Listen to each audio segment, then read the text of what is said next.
এবছরের শুরুতে প্রধানমন্ত্রী হিসেবে শপথ নেয়ার পর থেকেই তারেক রহমানের সম্ভাব্য ভারত সফর নিয়ে জোর আলোচনা চলছে। তবে দ্বিপাক্ষিক নানান কারণে এখনও ভারত সফরে যাওয়ার বিষয়ে চূড়ান্ত সিদ্ধান্ত নেননি প্রধানমন্ত্রী তারেক রহমান।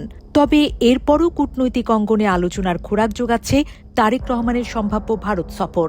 আর তারেক রহমান ভারত সফরে গেলে তাকে সম্মানজনক অভ্যর্থনা জানানো হবে বলে আশ্বস্ত করেছেন দেশটির প্রধানমন্ত্রী নরেন্দ্র মোদী।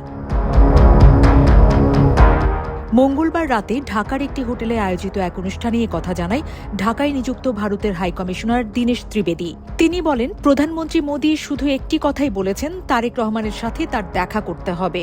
বাংলাদেশের প্রধানমন্ত্রী ভারত সফরে এলে তাকে প্রাপ্য সম্মান ও মর্যাদা অনুযায়ী অভ্যর্থনা দেয়া হবে বলে আশ্বস্ত করেছেন নরেন্দ্র মোদী। তারেক রহমান বাংলাদেশের জনগণের প্রধানমন্ত্রী উল্লেখ করে দীনেশ ত্রিবেদী বলেন, তারেক রহমানকে দিল্লি সফরের আমন্ত্রণ জানিয়েছে ভারত সরকার। তার সফরের অপেক্ষায় ভারত এখনও অধীর আগ্রহী। সফরটি হলে দুই দেশের সম্পর্কের বিভিন্ন বিষয় নিয়ে আরও কার্যকরভাবে এগিয়ে যাওয়ার সুযোগ তৈরি হবে বলে মনে করেন তিনি। ভারতীয় হাইকমিশনার বলেন, প্রধানমন্ত্রী মোদী চান তারেক রহমানের ভারত সফরটি স্মরণীয় হয়ে থাকুক। তার মতে দুই দেশের দুই প্রধানমন্ত্রীর মধ্যে আরও ঘনিষ্ঠ যোগাযোগ ও সম্পর্ক গড়ে উঠলে উভয় দেশের মানুষ ও ব্যবসায়ীরা এর সুফল পাবেন। ভারতীয় হাইকমিশনার বলেন, ভারত ও বাংলাদেশের মধ্যে কিছু ইস্যু বা মতপার্থক্য রয়েছে, তবে তিনি জোর দিয়ে বলেন, গণতন্ত্রে মতপার্থক্য থাকা স্বাভাবিক এবং সংলাপ ও পারস্পরিক যোগাযোগের মাধ্যমে এসবের সমাধান করা সম্ভব। তবে বিষয়টি নিয়ে বাংলাদেশের মন্ত্রীদের সঙ্গে ঢাকার ভারতীয় হাইকমিশন ঘনিষ্ঠভাবে কাজ করছে বলেও জানান দীনেশ ত্রিবেদী। তিনি বলেন, ভারত ও বাংলাদেশের মধ্যে অভিন্ন ইতিহাস, সংস্কৃতি ও আকাঙ্ক্ষা রয়েছে। বিশেষ করে দুই দেশের বিপুল সংখ্যক তরুণ জনগোষ্ঠীর স্বপ্ন ও প্রত্যাশার মধ্যেও রয়েছে অনেক মিল। তাই দুই দেশের সম্পর্ক নানা উত্থান পতন বা জটিলতার মধ্য দিয়ে গেলেও মত পার্থক্যকে বৃহত্তর দ্বিপক্ষীয় সম্পর্ককে ক্ষতিগ্রস্ত করতে দেয়া উচিত নয়।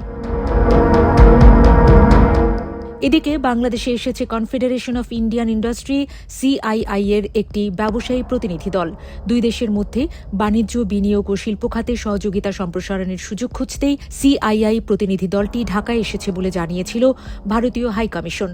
দীনেশ ত্রিবেদী বলেন, কর্মসংস্থান ও নতুন সুযোগ তৈরিতে বেসরকারি খাতের গুরুত্বপূর্ণ ভূমিকা রয়েছে। শুধু সরকারের পক্ষে সবকিছু করে দেয়া সম্ভব নয়। ভারত ও বাংলাদেশের অর্থনৈতিক সম্পর্ক আরও শক্তিশালী করতে দুই দেশের ব্যবসায়ীদের একসঙ্গে কাজ করার আহ্বান জানান তিনি। বিশেষজ্ঞরা বলেন, তারেক রহমানের সম্ভাব্য সফর নিয়ে ভারত বেশ ইতিবাচক মনোভাব দেখাচ্ছে বলে মনে হচ্ছে। তবে 24-এর গণঅভ্যুত্থানে দেশ ছেড়ে পালিয়ে ভারতে অবস্থান নেয়া শেখ হাসিনার প্রত্যর্পণ নিয়ে দুই দেশের কূটনৈতিক জটিলতা তারেক রহমানের ভারত সফরের জন্য প্রধান বাধা হলেও হতে পারে বলে মনে করছেন তারা।